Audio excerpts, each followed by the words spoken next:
Hello, and welcome to the Top Floor, the podcast where Charlotte area CEOs get to tell their leadership journey. My name is Jeff Cass. I'm an executive coach and the leader of a peer advisory group for CEOs and business leaders here in the Charlotte area, and I'll be your host today. Today, we have our first nonprofit on the show, and I'd like to introduce Tchernavia Montgomery from Caring. Tchernavia, welcome to the show. Thank you, Jeff. I appreciate the invitation. I'm excited. A little nervous now knowing this is your first nonprofit interview. No. Well, you get to enlighten all of us, so we're looking forward to that, okay? Okay. So why don't we start there? Let's start with Caring. Okay, Caring is a company that you're the CEO of. Tell us a little bit about what Caring does. Yes, so Caring has been around since 1955, and we were founded by a community health nurse named Maribel Conrad, who saw disparities in the community, especially around chronic illness and people that were in poverty. And since that time, we fortunately and unfortunately have had that same mission, which is to provide accessible, affordable, and quality-driven care to people in our community who are in those disparate populations and low income or under-resourced. We have several different programs within our stream of what we offer: a primary health clinic that is low cost and charitable.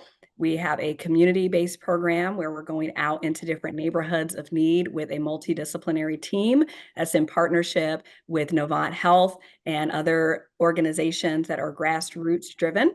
We have a large community program that connects the uninsured population with specialty care services.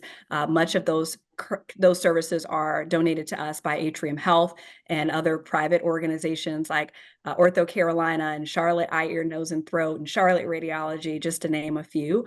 We receive about $70 million in donated care for that program. And last but not least, we have two maternal child health programs, which have grown exponentially in recent years, where either a bachelor's prepared nurse or a community health worker that's certified is paired with a pregnant woman in our community. And we are providing home visitation and community outreach services with that family until the child turns 2. We serve about 8,000 people every year and are really excited in the growth opportunities that have been presented to us. Wow, that's a lot. So how many employees do you have doing all of those things? Yeah, so with that growth has, of course, come teammate growth as well. So we have about 85 employees. We have a few positions open if anyone is looking for a new career in the public health or health and human services field. But we have a multidisciplinary team. We have community health workers, again, that are certified. We have nurses. We have MDs. We have social workers and people that are in the mental health field and are licensed or certified in that field. Of course, we have our administrative team that ensures that we are leading from the front. But it's a wonderful multidisciplinary team and very diverse. Okay, good. And I think you mentioned to me that you are moving or relocating one of your facilities, right? Yes, we are. We have been in the Ascend, or formerly Children and Family Services Center, for about 20 years now, and we didn't have anywhere for anyone to sit anymore with that growth. And so we are a community organization and also believe that it was important for us to get back to those community roots and be embedded within a corridor of need or one of our priority health zip codes. So we are relocating at the end of the year and are really excited and really grateful for all the support that we received in our capital campaign to be able to afford that relocation. We'll have a full food pantry in that location with refrigeration and expanded opportunities to help solve the food insecurity crisis that we are well within. We'll have lots of programming space. We will have well and sick areas for our clinic. Anywhere that you go normally, you see that, but we were unable with the space we had to divide those two areas. So we're just little things that we Okay. are excited about with this relocation. Well, that sounds like kind of a big thing, Ternavia. I mean, do you anticipate that you will have room to grow for the next 70 years, or what do you see as far as the capacity of this new facility? Well, that is something that we would have to talk about with our board. I think that opportunities are limitless, and that's unfortunately because the need is so great. About 10% of Mecklenburg County is uninsured, and we, Mm. with who we serve, we're just scratching the surface. We work in partnership with our FQHC partners and other free and charitable clinics, and are very, very fortunate to have both of our hospital systems to work with as well. We consider ourselves Switzerland, in that we just receive help from any and everywhere with ensuring that we are on the right path as it relates to how and who we serve. So I think there are opportunities for us to continue to expand, not only in location, but also in, again, how we're serving. And we're innovative. We try to stay flexible and agile in our approach. And so long as our partners are aligned in that mission as well, I think there are definitely areas of growth for us that we can anticipate in future years. There you go. Okay. So let me switch gears a little bit with you. Tell us more about kind of how you got to the position you're in. Oh, wow. So I am a social worker by trade. I'm a 49er with UNC Charlotte and graduated in 2008 with my undergrad and 2009 with my graduate degree or master's in social work. And I immediately went into the public health field, and from there, gravitated towards the hospital system, which really opened my eyes to systemic care and how all of the administrative functions of our health and human services operations work. Got That's where I got my first chops at leadership, was with Atrium Health. Really grateful for that, and then took all of those skills back into the community with the role that I obtained at Crisis Assistance Ministry as their chief program officer. And that role really, really entrenched me back into the community and grassroots efforts that were ongoing. And then the role at Caring opened up. I knew Don Jonas from other just community engagements and UNC Charlotte. We were both faculty members there, and just said, I think I might be able to do his job, but I'm not sure. So got a lot of consultation from peers and mentors and sponsors that I am just grateful for in my life. And the board hired me. I'm still there, and my key still works, and I think they're happy with the job that I'm doing.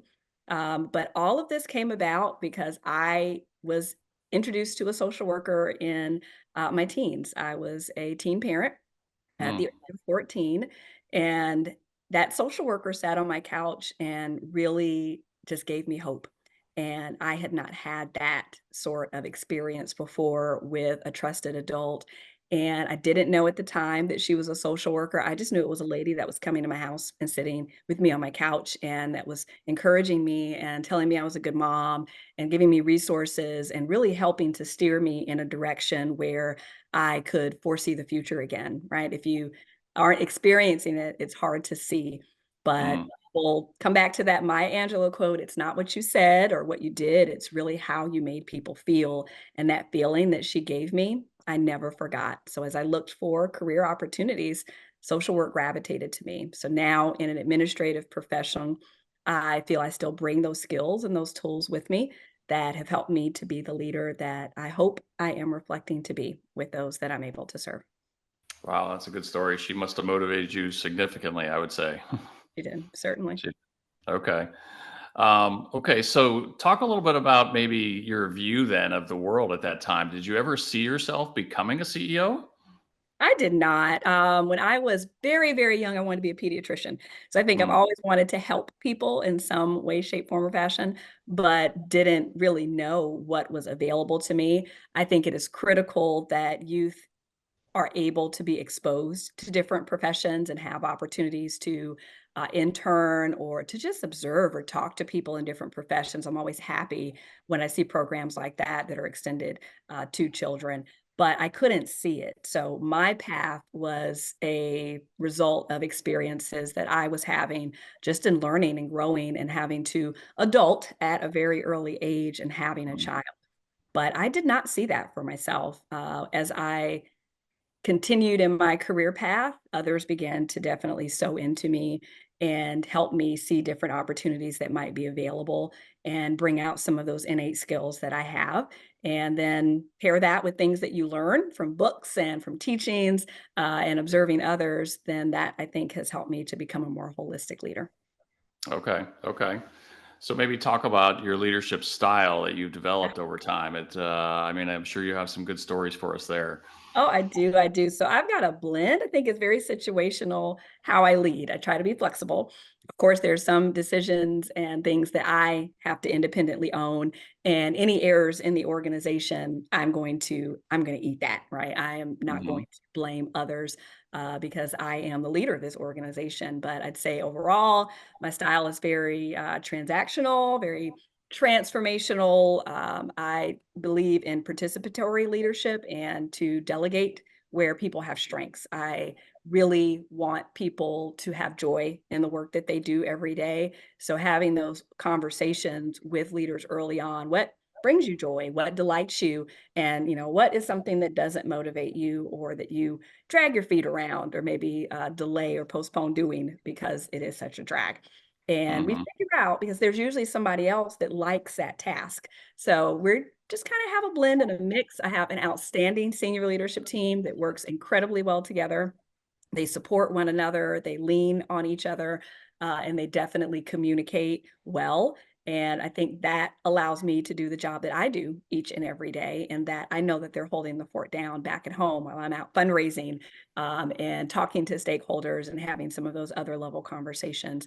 So I think for me, it is definitely situational, but I want all employees to have an opportunity throughout the year to contribute to that vision that we have as an organization and inform me about what's going on in the community that I am not able to see. I don't want to have blinders on to where I'm only focused on the job I do every day. So whether they're a community health worker or a nurse or admin, doesn't matter. I want to hear from them so that they can help me see and inform my decisions each and every day. The little bit that I've been around you, my sense is very engaging. So you engage at all levels, I assume. And, maybe a question around that first social worker. Do you find yourself being motivational like she was for you? Absolutely. I think that influence is important for a leader to have. So, as I've matured in my leadership, I have begun to be a little bit more open about sharing some of those stories about my history and my experiences with health and human services. I've gone through every program that I think is offered. I've had food stamps and Medicaid, and I've had income based housing and low income services. So, I understand what the system can be if it's functioning properly. But things have changed. So I need to know how those things have adapted to fit the needs of those members that we're trying to serve in the community today. But yes, talking to everyone, I go on site when I'm able to go to those service areas where we're at. It doesn't matter whether it's rain or shine. If I'm needed, I show up and I'm making sure that I'm tapping into the work that they're doing each and every day so that I know, hey, we need funding for this sort of program, or we've had to be creative because we're lacking something in the organization, or there's something that is working extremely well and we need to build upon that and do more. So I can only drive this organization forward if I'm informed by the people that are doing the work and respect their views and their opinions. Okay. So, kind of along those lines, your team is growing. Building a high performing team is a challenge. So, if you had to maybe give the one or two must do things when you're building a high performing team to someone that's new, a new executive, what would you say to them? Communication. Communication is critical. It's really the foundation of our organization. Things change externally, and we cannot manage that, right? We have no control over a worldwide pandemic, for instance, right? But Mm-hmm. in order for us to remain agile and flexible in how we serve, we have to talk. We have to have the tough conversations. We have to address those things about our organization that we sometimes want to close our eyes to. We have to be willing to have confrontation that's healthy. So communication is critical for an organization, and then also letting people serve or operate within their gifts. I think we all have something that we're innately and naturally bringing to the table. And too often people find themselves in dissatisfying roles because they are trying to make up for something that they think they lack. When instead, we should find out, what are you good at? What do you do Hmm. well? And Hmm. how can we build upon that and put you in a position in the organization where you can more confidently serve if you can do that well, then people remain in your organization. You have great retention rates. You're able to recruit others because they shine and people see that and they see how satisfied people are and they say, I want to work there. I want to be a Mm, caring employee because it rubs off. So for me, it's about making sure that people are where they ought to be within the organization and that they're paid their worth. We made some critical decisions a couple of years ago to increase our base rate of pay to $18 an hour. I will say that no one is making $18 an hour now because we continue to offer our employees what we can by way of a cost of living increase. And when we're writing grants, to write that in, we were not doing that prior to. We all have costs that have increased in every walk of life. And so making sure that our employees have a wage that is dignified is critical. So we're doing the best we can to offer benefits, to offer other pluses like, ample time off, especially with health and human services. You are working with the public, and that can sometimes be very exhausting, especially when there is something like a public health crisis ongoing, or you have families or individuals with complex needs. So I want to make sure that people are practicing self-care. So we offer ample time off. And then we have fun. We like to eat. We like to fellowship. We like to gather. I think that is important. We're human and we should be connecting. That was part of our relocation need as well. A lot of people were having to work from home, not because they want to, but because they had to. We don't have anywhere for mm. them to sit. So we like to gather. We like to talk to one another and share stories and learn from one another. And that has gotten increasingly difficult via Zoom. I think we're all having Zoom exhaustion these days. So just being creative in how we Mm. choose to run this organization. Being in the CEO seat has been very liberating for me because I've been able to practice leadership in a way where I can lean on those strengths that I have, and part of it is influence and motivating and making sure that people are happy. Happiness is important. Yeah. Getting the people in the right seat on the bus, so to speak. I heard that loud and clear. Yes. Okay. It sounds like that's been a huge task for you, maybe in the Yes. team, as you grow.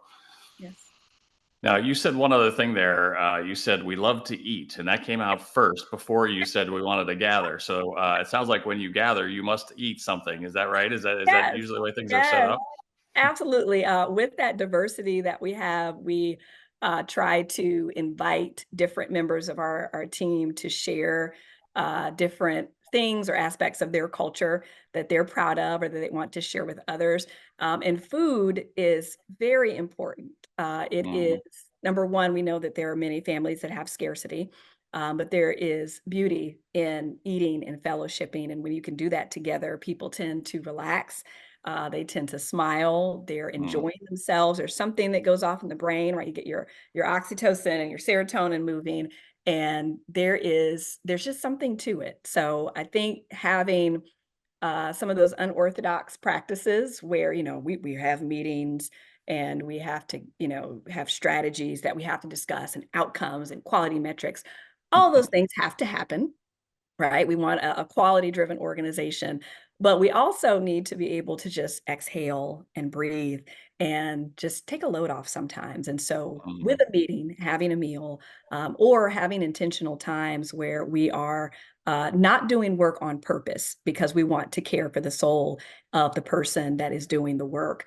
Every last Friday of every fiscal year, which for us, that will be this Friday, Mm. we have a day of service and we have a fellowship opportunity for our team members. I share with them our strategic plan, goals for the next year, and some of what we've accomplished this year, right? We don't have end of year outcomes just yet, but these are Mhm. some of the things quarter 1 through 3 that we've accomplished and we celebrate.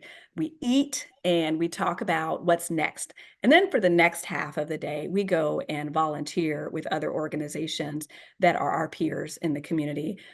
So every year, for instance, we go to Baby Bundles.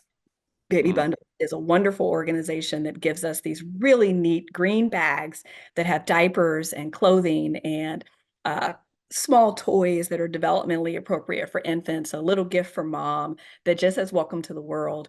And we really appreciate that. We're serving about 1,300 families every year with our maternal child health programs alone. So to a new mom, especially a low income mom, that gift means a lot. So we just want to return the love a little bit. So we go and pack some of those bags once or Mm, twice a year.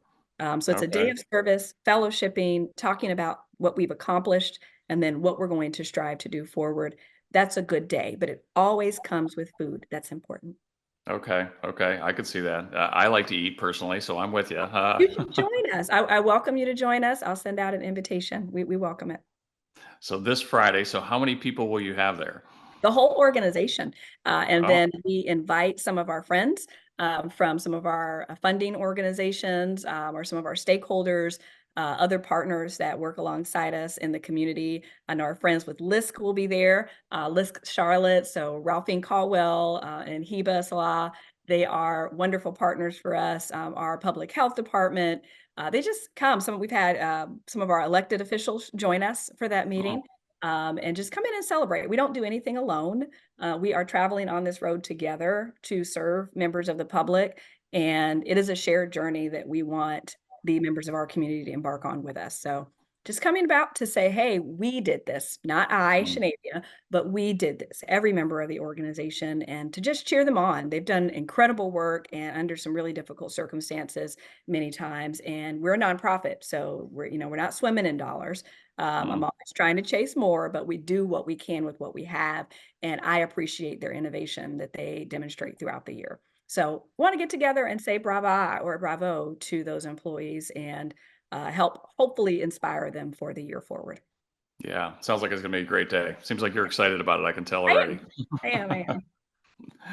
Okay, so let me shift gears a little bit. Talk a little bit. I don't know a lot about nonprofits. I haven't been in one. I'm used to the for-profit world, and I understand kind of that that culture a lot better. So maybe talk a little bit about some of the challenges you have as a nonprofit, and then some of the more specific challenges maybe that you have as caring.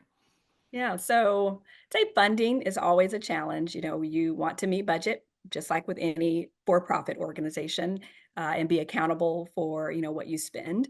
But what we draw in is very heavily dependent upon our outcomes, our relationships, and really what funders want to see and what they are willing to fund. So we have to keep our ear close to the ground and make sure that we are nurturing and protecting those relationships with our funders so that we continue to receive opportunities to do the work that we're doing. So aligning ourselves to that shared vision. We have wonderful relationships with our government here, especially with Mecklenburg County. They are very aligned to the work that we do, and we receive an abundance of support from them. We have other large funders that you can find on our website that have been supporting us for a very, very long time, some of them for more than a decade. So we continue to work together, but that alignment is critical for funding. Also, that accountability and how we're performing.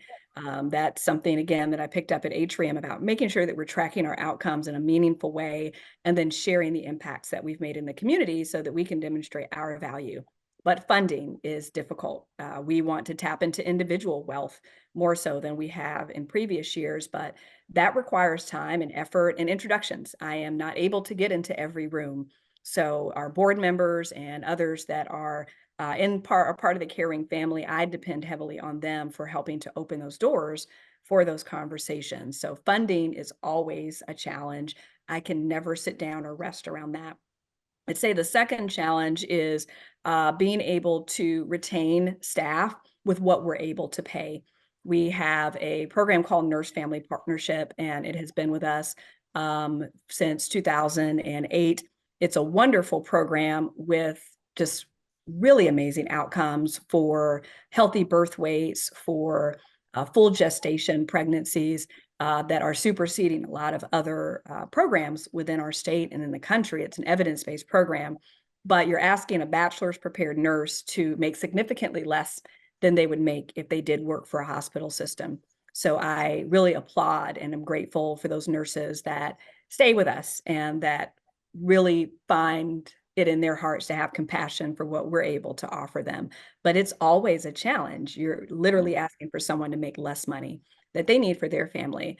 And last but not least, it's the ever-changing environment. Who would have predicted the pandemic? I know when I left my job at Crisis to go home, I took my plants because I said, oh, we'll be back in a couple of weeks, but I don't want my plants to go unwatered.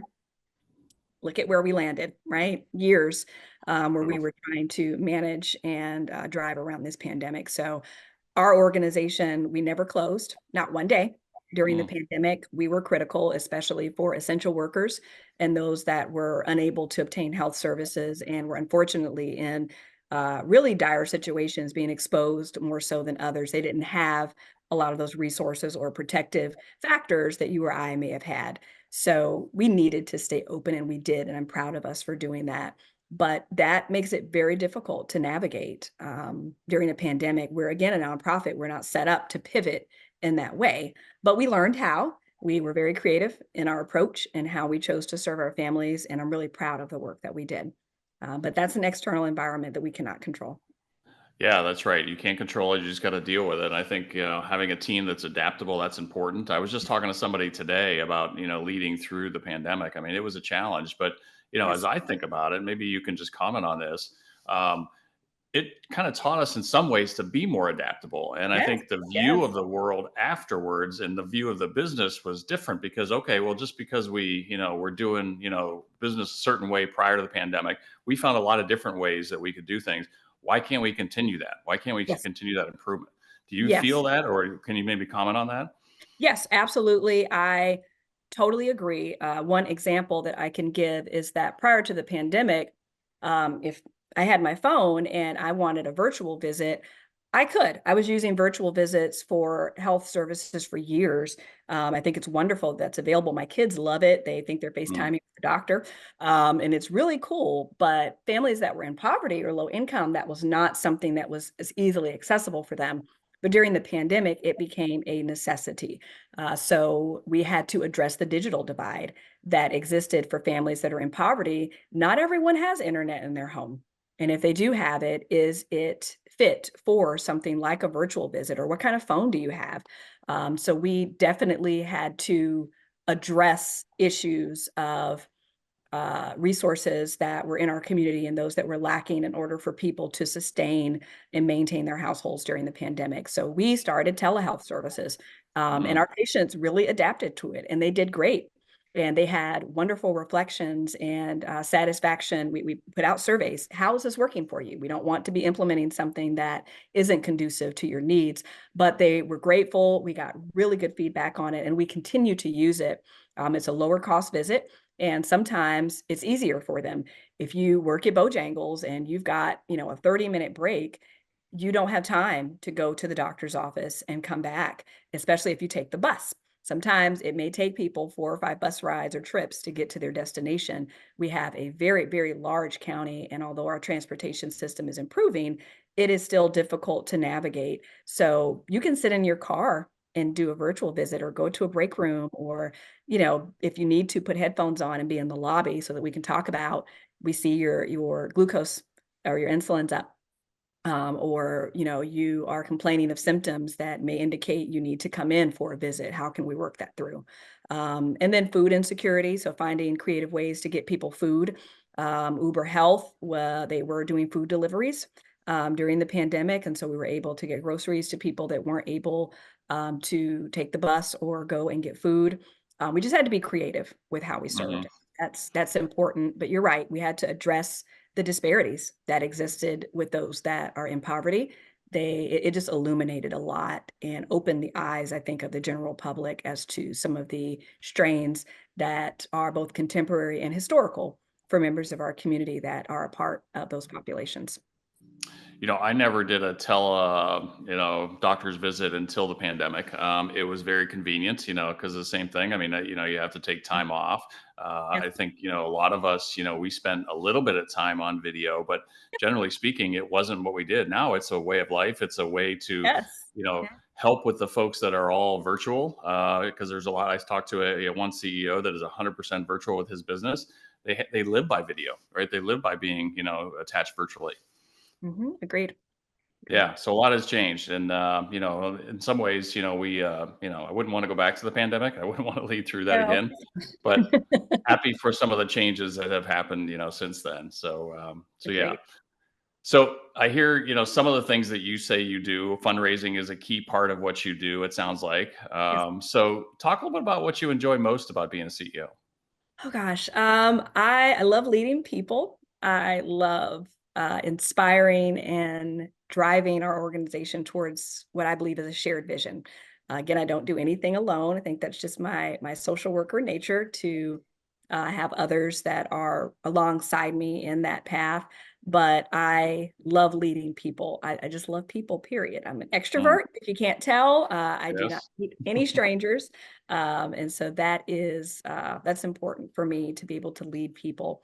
I also enjoy the creativity that I'm able to bring to my job day to day, and the innovation that we've been able to bring about in a nonprofit space. And I love the relationships that I've been able to develop with funders that have allowed us to have that capacity. Um, I love the flexibility that I have in my day to day. I don't like when my day is the same every day. I like to have, I like to be able to pivot. I love a challenge, right? Because those who are serving every day, I've always said it takes a lot of creativity to be in poverty.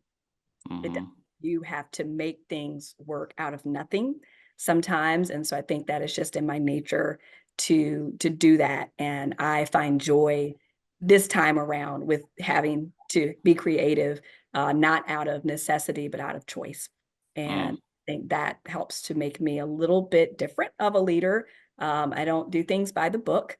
I really believe that we should listen to the ground and the people that we're serving and not do things to them or for them because they're easy.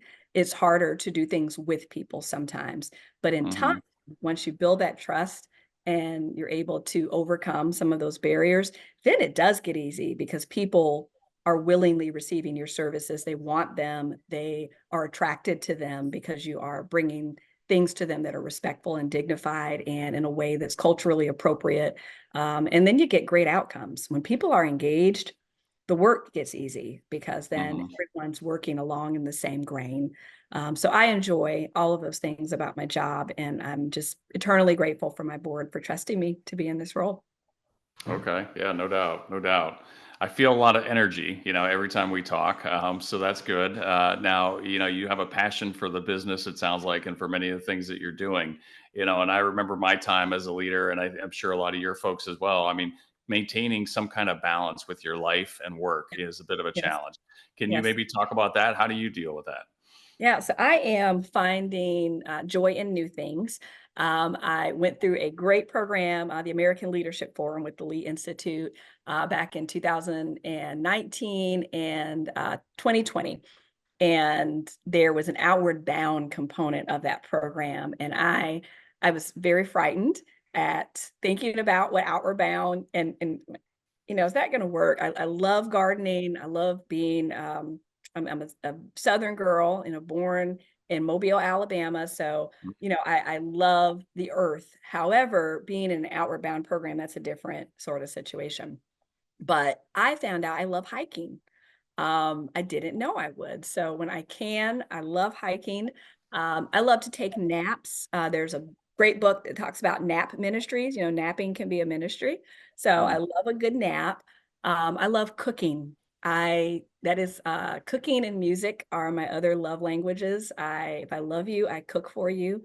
And I mm, love being in the kitchen and inventing things and experimenting and just making really good wholesome quality meals for my family and my friends. And then music. I'm a polymuse, so I've got a little bit of everything in my playlist. mm. R&B, rap, jazz, a little bit of country, some rock. It is my playlist is just all over the place, but I find joy in those things. And of course, spending time with my family. I have all boys, and so I've got a lot of testosterone in my house, and so it's very rough and tumble. And I make sure that my emergency room copays are paid up each year because someone's going to have to go at some point during the year. but I love just spending time with them, and that's evolving how I spend time with them and what I do with them. They're Mm. maturing and they're growing, and I'm just really, really grateful to be their mom. I mean, I think they chose me. That's how I think the world is. So I see a little bit of myself in them and my husband. They're very hybrid children, just cross factors and traits that they have. So I love that, and just spending time with them is very meaningful to me at this point in my life. So you gave me way more things you like to do now, but how do you Yes. balance it, right? I mean, so how do you keep all these things in the air, these balls juggling? Yeah. Well, I am great at delegating. Again, when you find what people do well, then people can own those things. I trust the leaders that I've chosen that are a part of our organization. Mhm. And when I can hand things off to them because I know they're going to perform and they give nothing short of excellence, then that means I don't have to micromanage. I am definitely not a micromanager. And we have great communication, all those things that I mentioned before. So that allows me to really focus on my job and the things that are in Mm. my job description so that I'm not overworked. So that helps me balance, and then I have great support at home. My husband is wonderful, and I'm fortunate in that we're very different. So the things that he enjoys doing are very different from the things that I enjoy doing, and so that allows me to be at a fundraiser or to have an after hours networking opportunity because he's introverted. Now he'll go Mm. with me if I need him to go, but that balance that we have and that we've created in that I respect the things that he enjoys, which is quiet downtime. And then Mhm. me, I'm recharged by spending time with people. We're able to make sure that we both receive those things. I'm getting better about balance. I have work to do. I like to achieve. If you can't tell, I'm competitive with myself. And I have learned that I am needing to embrace the fact that I'm enough and I don't Mhm. have to overcompensate. It's taken me time to get there. I have a little bit of ways to go, but I'm working on that, and I appreciate those that are feeding me that notion so that I can embrace it a little bit more. So There working you on it, work in go. progress. Okay. We will always be working on that. I mean, you always have a lot of things you want to do, I'm sure. So, Yeah. so good. Thanks for that. That was a good explanation. So, talk a little bit, if you would. You mentioned, folks that were helping you there. Talk a little bit about maybe a coach or a mentor outside of maybe the first social worker that really motivated you. Yeah. That you would say has significantly changed your life personally or professionally. So I have mentors and I have sponsors, and those sometimes they can be both. However, I really look to individuals, and some of them are not even in my field. They're not human services workers. They may be in the for-profit scene, but they've done things like achieve balance in their lives, or they are striving towards whatever their next best self is. So I also need individuals that are in spaces that I'm not, and they can vet me or open a door for me and sometimes give me a push. I have needed a push. I was very comfortable with my role at Atrium Health and really appreciated all that I had achieved there and what I'd learned. But there was part of me that was screaming to be back out in the community. And so I was volunteering a lot. I was on multiple boards. I was feeding that itch by, or that hunger by overcompensating. And I needed better balance. And so one of my mentors just pushed me and said, you need to think this through more and really come up with a checklist of what you need from a job and is the role that you're currently in feeding that need. And it was not. I am grateful that I still maintain those relationships with Atrium because, of course, they play a huge role in the role that I'm in today. But I need people in my life that are sometimes going to challenge me. And I'm really fortunate to have them be able to talk to me a little bit differently and give me some mothering sometimes or some fathering and some tough love because I need it. I need it. Hmm. But mentors, sponsors, peers, I have great peers that are very honest and we have transparent conversations about challenges that we're experiencing. Leadership can be very lonely at the Hmm. CEO level. You can't put all of your burdens on your senior staff or others. That's inappropriate. So I do need safe spaces. And so those mentors, sponsors, and my peers offer me that and, helps keep me afloat. Okay. Okay. But it sounds like tough love is one of the things you value the most from them. Is that right? I do. I do. Yeah. Okay. Somebody that can speak honestly with you and, really cut to the chase, that knows you well enough, that, knows what maybe you are ignoring, or maybe what you need to hear. Is that it? Yes, that's it. I can be in denial sometimes about things that I need to change or do differently. And if someone really knows you, they know why you're struggling, or they can ask those open-ended questions to help you explore. Again, in a safe environment where you can evaluate what you may need to do differently or better. So those are relationships that I try to protect. And some of them are public, some of them are not. I think you should have a diverse array of people in your life that can help you get there, and not necessarily, again, in the field that you're in. People have strengths, and they have things that they can contribute towards your life that are of value that you may not sometimes see at first, but Hmm. in time they'll reveal themselves. Yeah, that's needed. That's good. So, Tchernavia, you seem very aware of yourself. I mean, and what I kind of interpret as you're talking is, you know yourself well, as you kind of came to the conclusion you needed to have more involvement in the community, and you seem to have found a job. At least to me, sitting here for the little bit that I've known you, seems to fit well with your personality. But what have you learned, kind of along this journey, that you've been on, at least in your career? Anything else you've learned about yourself that maybe that's important? Yeah, I don't have to be everything. Um, and I think I'd sometimes tend to overcompensate. And that comes back to childhood, to being a teen mom and being feeling very inadequate, or that I disappointed people. And so I have to be everything. And parenting alongside that just made for a very heavy adolescence and young adulthood for me. But as I have grown older, I've just recognized that I'm enough, and that the things that I bring to the table are of value and are able to be of use to others. And I don't have to do everything. I don't have to go out and get another certificate or another degree, or I don't have to struggle through the aspects of my job that I hate. I can find others to support me in that, or find balance, have scheduled opportunities for me to go through those things that are less less of value to me in my head. I'm not enjoying them. But Hmm. it's Hmm. okay. It's okay having a strengths-based approach to leadership and not trying to overcompensate. That's exhausting, and I will burn out very quickly. I want to keep a smile on my face. I want to be happy when I pull up to my job every day, and I want others to feel the same way. So I think other things that I've learned, um, again, micromanaging, I have to trust the people that I'm working with, and micromanaging, I think, is a waste of time. And I don't think it's of value to either party. And so building trust and making sure that I'm spending time doing that early on in that employee employer relationship, that's critical, but that's social work skills. It's Hmm. not something that I think most CEOs really again, I'm driving from a place of leadership where I'm people centered.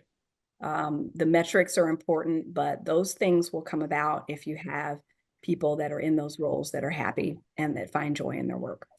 So Hmm. shine away from social work.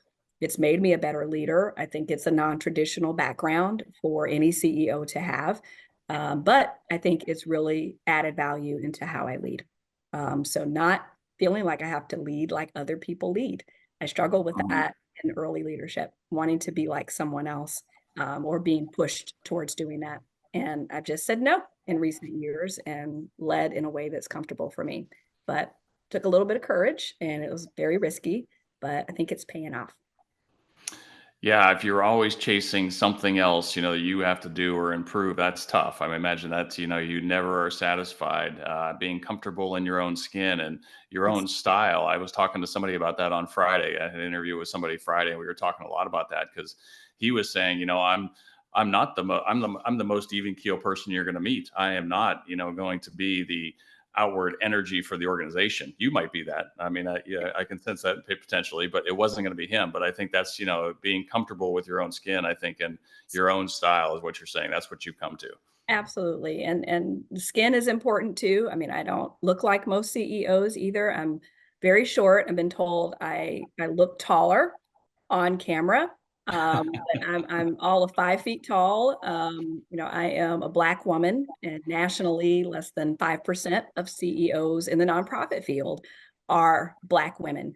So Mm, I am usually alone in rooms that I'm in. I'm the only one of me. But that in itself, I'm on the younger end. I'm in my mid 40s, but mhm. again, I have a lot of things that are working against me, but I am doing my best and trying to be comfortable with who I am and where I am and what I bring to the table, and knowing that that is all I need to be successful. I can learn things. I have other people in my life that are able to support me in those things that I may not be as strong in. But there are others, like there are people in my organization that don't want to be forward facing, that no, they're like, Mhm. I am good in the background. I am, project managing. I am supporting metrics and outcomes. I'm doing research. I'm doing communications. People are happy in the roles that they're in, and then I'm fine being out front and sharing that mission outwardly and making sure that I'm being a good representative of our organization. But it's just about finding what you're good at and what you like doing. And if you're fortunate enough to find a role like that, I think that's where the success and that feeling of accomplishment comes from. So, how long did it take for you to feel comfortable walking into that room, for instance, with a lot of other CEOs where maybe, you were a little different, right? At least, outwardly you were a little different. I still have challenges with that sometimes, depending upon the room that I'm in. Um, it's natural for me to scan the room to see, who others are. I look for familiar faces, try to know who might be there ahead of time. But again, I have to let that go and exhale and just be present. Because if I'm Mhm. occupied or preoccupied with those sorts of thoughts, then I'm not going to be able to naturally be me. And I really want to be authentic and organic in my approach with people. But, Mhm. even recently, I was in a room where I knew no one, and people were in a very different tax bracket than I'm in, very different professions than I'm in. And I still had to show up for caring. That is my role. I am here to be caring and to make sure that what we do is pronounced and seen and visible so that they can hopefully find a thread of what they can attach them to with our organization and add value to who we are. So I'm still working on that because I'm being introduced to new spaces all the time. That's part of my job, is to widen and deepen our community's relationship with caring. And Mhm. it means that I sometimes will have to be in those sorts of rooms. And that's okay. So I'm doing the best I can with what I have. Yeah. You're uncomfortable at times, but we all should be at times and learn how to deal with it. So, okay, that's We fair. grow. We grow from Yeah. discomfort. If I just did everything that was comfortable all the time, then how would I learn to be better? We would probably wouldn't be talking here today, I'm guessing, right? Yeah. No, sir. No, sir. All right, so Trinavia, I got one more question for you here. Okay. Okay, so All right. so if you've been a CEO now for a little while, if you had to give some advice to a new executive or a new CEO, what would it be? Oh gosh, some of what I've already mentioned, just lean into your strengths. Find out what they are. There are great assessments. Strengths finders, I was introduced to that through my work at Crisis and also through the Lee Institute and ALF. So I am, my first strength is woo. So winning others over, it's my Mhm. number one. And then input. I love to collect information from others and listen and to hear what they have to say, because I think that adds value to the work that I do. Which the next one is strategy. I love to strategize and think forward. Positivity and communication. Those are all my strengths. And when I'm operating in all of those strengths together, then I think I am my best self. And that Mhm. is what I think others should strive to do. Some of the other things that are not in my top 5 or top 10, that's when I look for talent within the organization where those are their strengths. And so definitely finding your tribe, finding your team. And that's both professionally and personally. I have wonderful personal relationships that add value to my life when I'm not at work. And I no longer believe there's work-life balance. I think it's just life. Mm, And you want people in your life in both settings that are able to contribute towards who you are and who you're choosing to be each and every day. So just taking care of yourself in whatever capacity that means for you, operating in your strengths, and then utilizing and developing the strengths of others. It will make you stronger as an individual and then as a collective organization. that's great. Yeah, I tell you, not many people I would say are as in tune with themselves as you. That's my interpretation. So that's a terrific skill there, Tchernavia. That really is. Thank you. So listen, thank you again for being on the show. I appreciate everything you had. I'm going to wrap this up now, and we'll talk for just a second. Okay. All right. Thank you, Jeff.